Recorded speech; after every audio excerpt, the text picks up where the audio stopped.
They're getting away from it. I'm looking at finishing up the 2013 blowback about sustainability, and that was the 2014 one, and the presenter for the book forum in November. And the almost last chapter in the 2013 is about the successes Cuba has had for having to lower its market value, its everything, and they've gone into everything sustainability. And because of it, their social being as people are more community oriented, they're more now everybody's educated. Their medical world is for everybody. It's like what we have wished in Cuba, because Cuba was shut out by the United States, and eventually it may have been brought to Russia too. I'm not sure. They only had oil from Russia, or they got So anyway, they have really benefited, and it's, you know, you look at it compared to us, and we're so consumer-like, and see that they're just the opposite of what they've been able to do in excellence in so many ways. So that they're giving their doctors out to other countries because their doctors are so highly skilled. And they've learned sustainability in food and in lots of different ways. So it's pretty exciting to see this as an example. Right. For treatment. Right. Well, and so did Michael Moore take those people from. Right. Did you see that movie about Michael Moore about the health system? Oh, yeah, it was very successful. Our company has just started doing School Institute over the last 2 or 3 years. They can do it legally. You can do it. Well, what it is, none of us who are American citizens can be the guides. I would have liked to have done that since I speak Spanish fluently. I would have loved to have done that. And we're having our Costa Rican citizen guides who already work with us do the tours for us. Now, I don't know how they're doing it, if they're doing it through Canada or allowing, because it's American citizens who are going with an American company. But you fly out that part I don't know. Those details I don't know. I just know that we started it. My dream is a similar thing will happen here when we raise the price of carbon. And I most hope that that's going to really raise the price of gasoline, and it will get out of our damn automobiles and we'll communicate with each other for a change. They're just driving out to the mall. That's a problem for me, though, because I live 60 miles away out in the country. And we already have a community base on the mountain where I live, you know, 30, 40 families on 15 miles of dirt road or so. So we've got that. But I know that I miss the resource base that's a bigger city like Fayetteville with a university. And you really don't have any other way to get to them. No, they don't make electric. Transportation. Maybe a helicopter. That would be worse. That would be worse. I know. That was fun. One of those propeller planes. That's like staying up like 4 feet 4 as possible. So, and then you're putting in energy from the grid, which is coming from solar energy. So. That'd be nice. Yeah. Did you do some leaks? Well, yeah. I've got a 42 mile per gallon car and solar and Oh, I can't plug it in yet. Yeah. Oh, yeah. There's so I think Google set up a competition recently for anybody who can take a power inverter, which basically takes the DC power from solar panels, and it's basically in the size of a large cooler that you hang on your wall or something if you have solar panels, right? And it converts it to AC power. And they're basically creating this competition where they'll give you $1 million if you can shrink that down to basically the size of a laptop. So, and they're saying that if somebody can actually do it, that it's going to reduce the cost of solar tremendously. Yeah, so it's a really great thing to do. I want to see the day when every building has its own power. Oh. Yeah. We'll get there. Yeah. Experience here. Yeah. Yeah. In your pocket. They make it work. We've talked about that a few times in meetings. We have no information. I was just thinking about solar salt reactors. Oh, right. Yeah. They just I guess they've been out boarding and selling, and they store energy from us as well as Is this a and they just put one up in Arizona. They just one in Arizona. Say the name again, because I've been trying to remember that name. There's Salt. big in a solid liquid solar, right? Is Yeah, that right? it's, it's a small solution that is, And they're storing heat in there for long periods of time and using that heat. so far they've been able to store it for 6 generate hours, electricity, yeah. so they can keep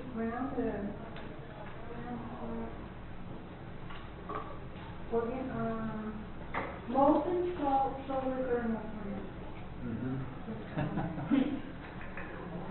Molten salt solar thermal. Molten salt. Molten. Somehow they use the salt to store the energy, and it's a new cycle. So it stores and retrieves energy. It's just a heat reservoir. It's high temperature, heat can hold it at high temperature for a long time. It Yeah. holds a whole lot of heat. Right. Water holds. So they can have round the clock power. Is it through steam in, the heating water to make steam? Probably just the sun. Pardon? Probably just the sun. And so this is like a battery then, that holds. Where is that, right, it's a storage system. That's what Production and what how I storage. had heard it, is Right. that it is a new form of battery. Right. But I didn't remember how it was called. Look it up, because I don't know the engineering, like how it works. I just was reading about it and looked about some of the new technology. There's a hopeful solar development. Oh, whatever, we can wait for other people to get here. It's a quarter or two, should we go ahead and get started? Yeah, we can get started. Okay. I have a couple of minutes. Okay, well, let's see, I just want to welcome everybody, I think everybody here knows everybody else, so we don't need to go through the introduction. Does everyone know Abigail? Hi, Abigail. Hi. I'm Maya. Hi, Maya. I've said before somewhere, but hi. Hi. I'm Karen. Hi, Karen. I'm Robert. Hi. Okay. And Wally. I did oh, not I know think that. I've met you before. We did. Yeah. I can remember your name. Karen. Yeah. Okay. Well, we have presentations today from, I think, 3 people, since I know we've got. Pretty much two, but I might ask. Oh, okay. Oh, okay. Now you can jump in on mine, use that as well. Patrick is going to talk about the Citizens Climate Lobby Conference in Washington in June. And Robert and I met Shelley are going to talk about the Citizens First Congress Conference that have that same weekend. I'll just mention briefly that next meeting, we have the book, Cows Save the Planet. We have copies here. There are copies, I think, for the Yes, copies are over there. Okay. On the copies if you want one. I read it and it was just, I could hardly put it down. It's just very, Is it very. basically what the Savory Institute's trying to do? What? It was like what the Savory Institute was trying to do? Yeah, a lot of it is stuff, but that's what we're trying, it's not all of it. Okay. He uses information from there a lot. Okay, great. He refers to it a lot. Great, Yeah, great. okay. I have to miss next month, sorry. Oh, take a look at me.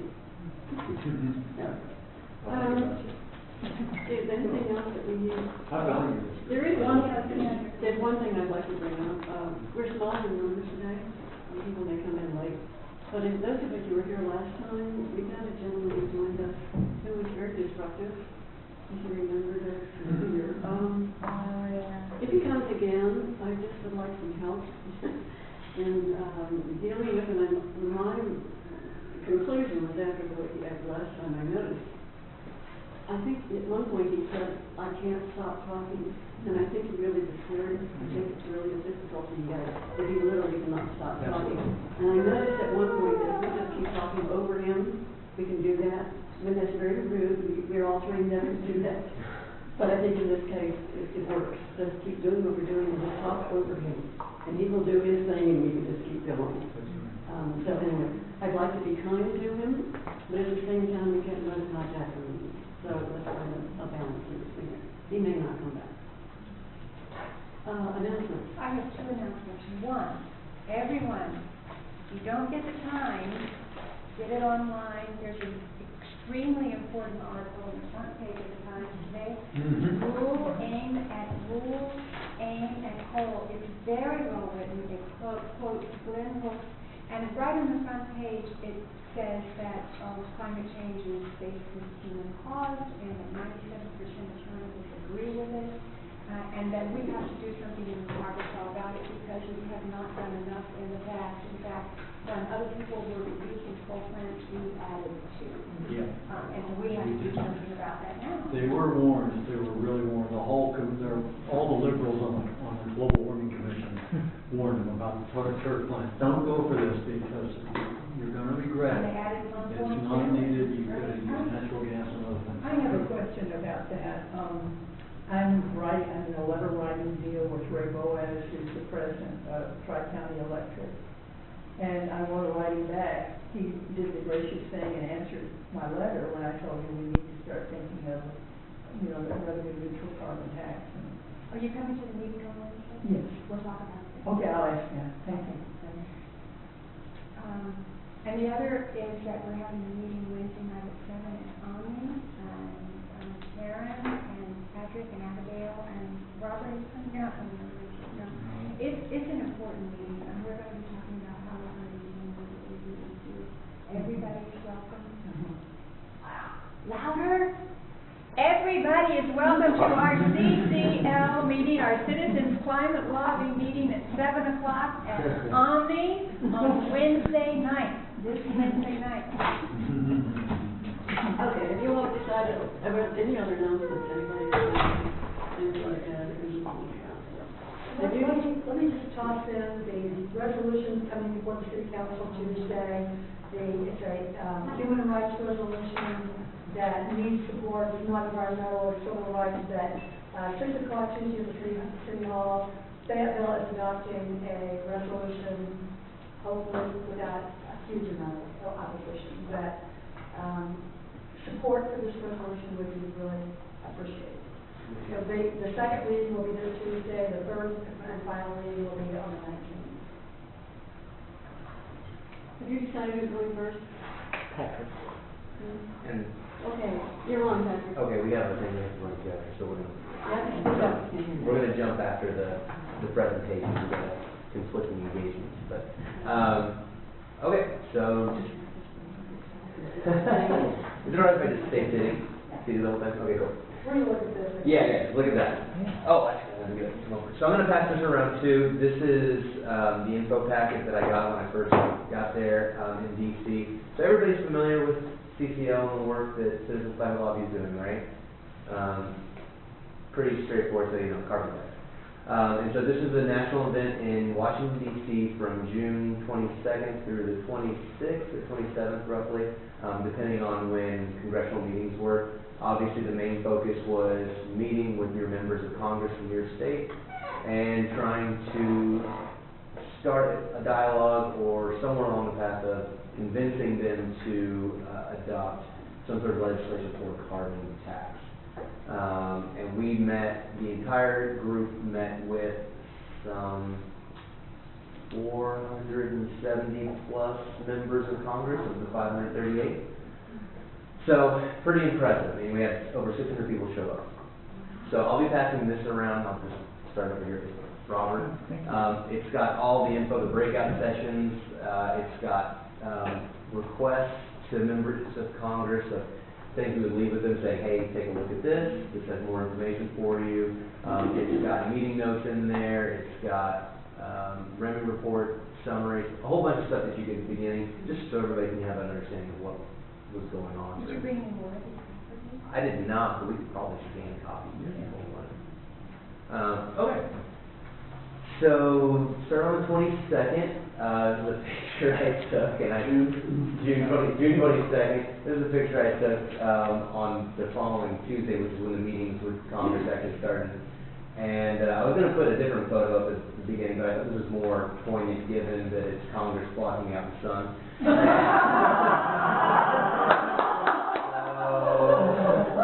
But it's double-edged, right? Because they are the gateway towards unlocking a new source of energy.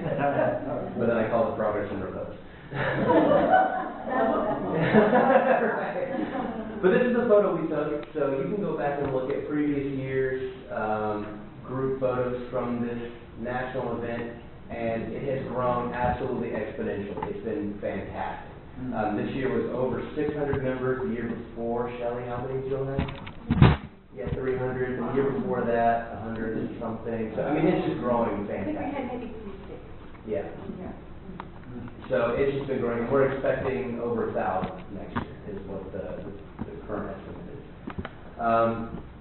I think in this picture I was running in the far, far left trying to get into the picture. I'll try to make it into this one. Okay, so real quick. There's Marshall, the guy, and he's Oh, the one really? who founded DSCN. They were just talking. This wasn't about them. I just show that video because that is the level of excitement that went on the entire conference. It was incredible. It was absolutely incredible. These people are so crazy passionate. I know we feel like we're beating our heads against the wall sometimes, but these people are insanely passionate, and it's just intoxicating. So I'm going to show a quick video to give a summary of what happened, and then I'll cut back into my presentation on more of what happened specifically.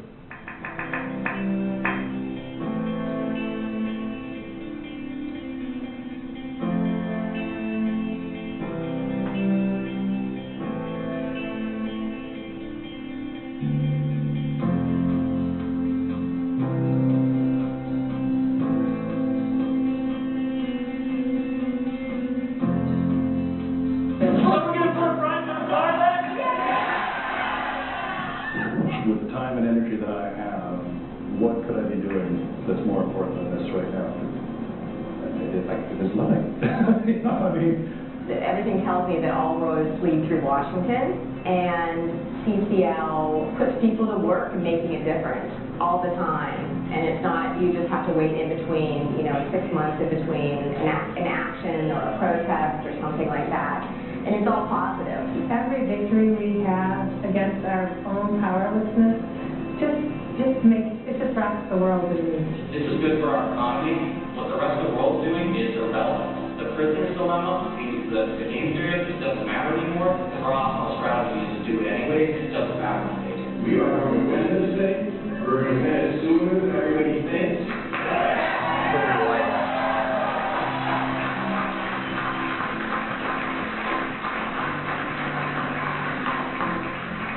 You can feel and see the pieces coming together. Now we've got groups in Nepal, France, England, Germany, New Zealand, Australia. It's a really, really exciting part of the organization. Now I want you to think of 5 people you know who might not yet have heard about our solutions to global warming. You're going to text or email those 5 people. You're going to send them to our website, citizensclimatelabbing.org. Ask them to hit the registered support button. What that means is they support the work that you and I and all of us are doing to solve global warming.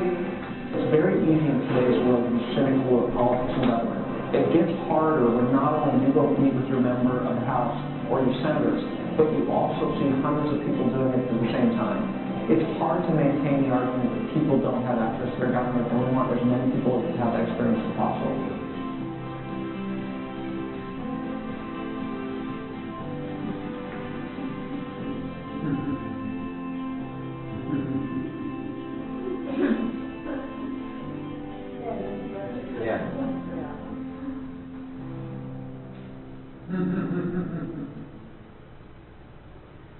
So I thought that was pretty good. There's Well, I think it's pretty good. right? There's some other videos that could have shown, but that was my favorite. So, I mean, you all can get a feeling though in that I think this organization really has what is absolutely the core of what's necessary for growth and for success, which is die-hard passion from everybody. And you just feel it the whole time, and it's fantastic. Brains, too. Oh my God. You got to be so much more Strategy, than what they're doing. Bob Inglis said, and I just sent out links to everybody to Bob Inglis's presentation. All the presentations that were in, all the keynotes that were in this, you all have access to it. The keynote on the Rain Report, it's all sent an email response to my initial email. So go check them out, they're awesome. But Bob Inglis says, he gives 3 reasons why we're going to succeed. And one is, single-minded focus, which is, carbon being dividend, you know, absolute passion, and then I think what the other one is, but somewhere underneath there's, you know, intelligence. You know, and we got there. I mean, it's overwhelming how smart some of these people are who come to this. So anyway, really fun. The agenda, so the whole thing started basically on Sunday. Sunday was more for group leaders and things like that, but there were a lot of people involved. We had keynote speakers of Scott Nystrom. He's the guy from REMI who created the report for us. Young guy, super articulate, really impressive, and there's the REMI report right there. If there's one link in presentation I would follow from the links I sent, it would be his. Because the way he goes through and talks about, you saw him speaking there about game theory and how, you know, the prisoner's dilemma is irrelevant at this point, because at the end of the day, the REMI report proves that this is good for the economy. You know,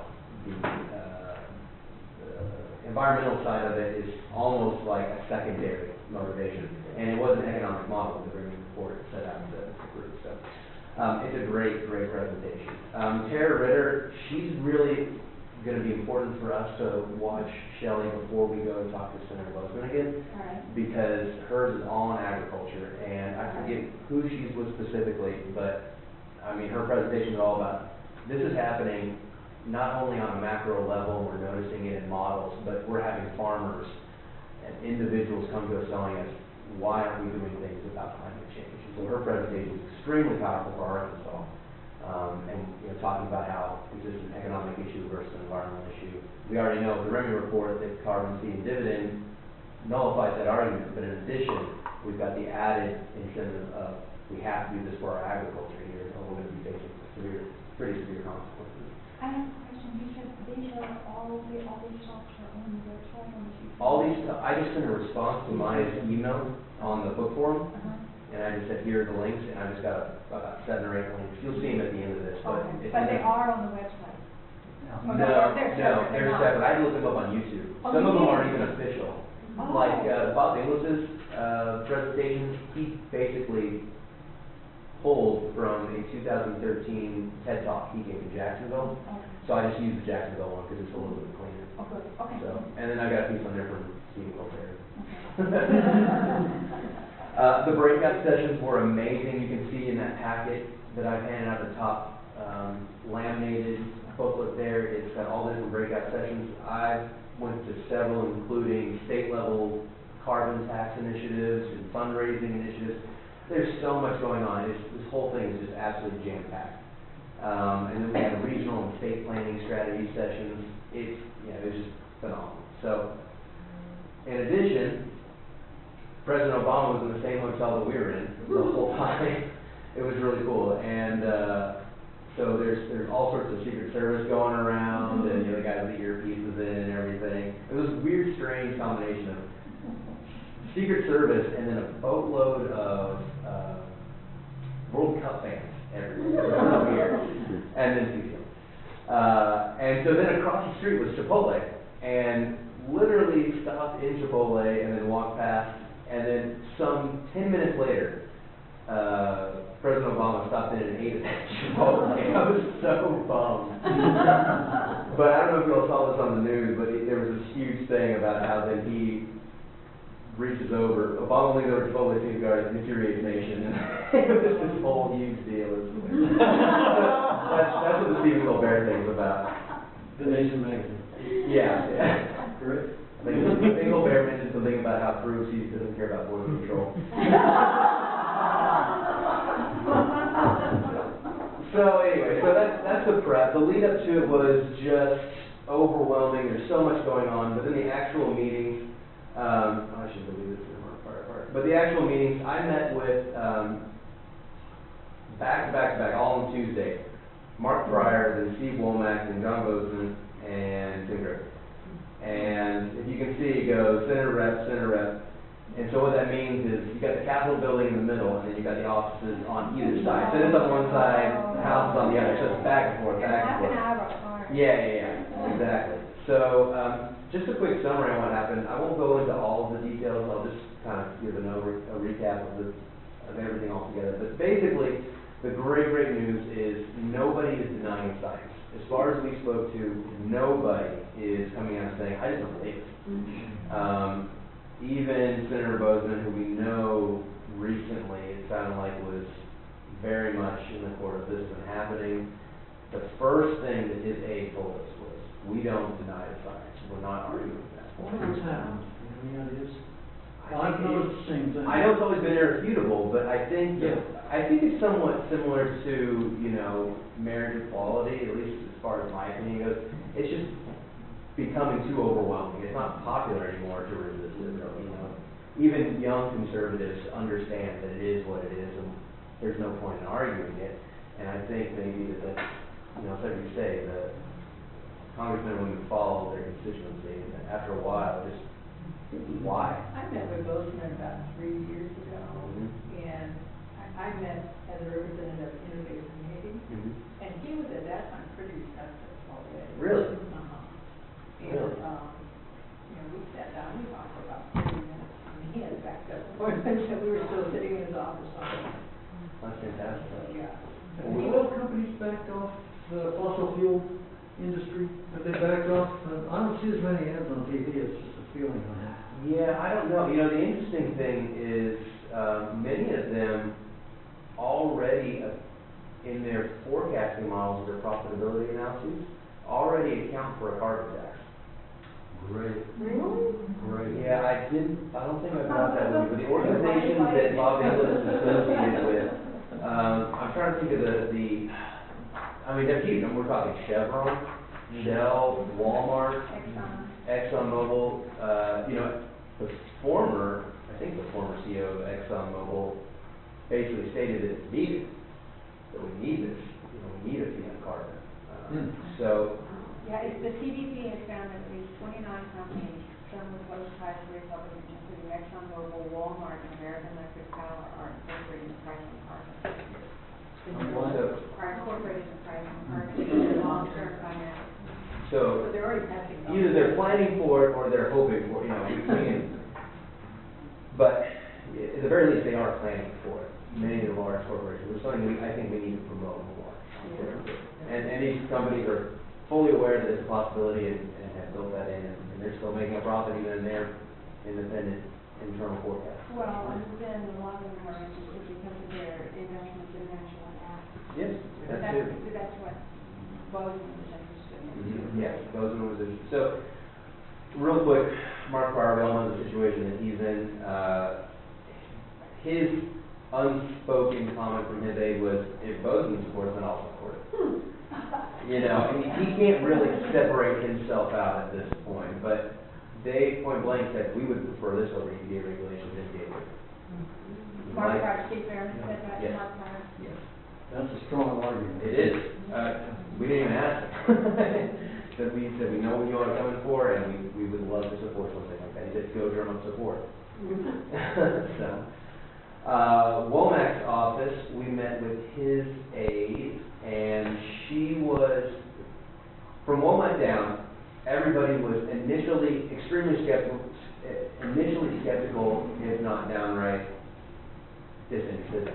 And once we started presenting the Remy report and the findings in there of how it's not an economic or an environmental one way or the other, but we can have both, they started listening. Now, to different degrees, some of them, you know, being true market-based conservatives, believe any kind of adjustment, even though we call it a true cost of, you know, something that should be in the first place. Any kind of adjustment to a free market system is going to be a detriment on the economy, right? They were all interested, very interested.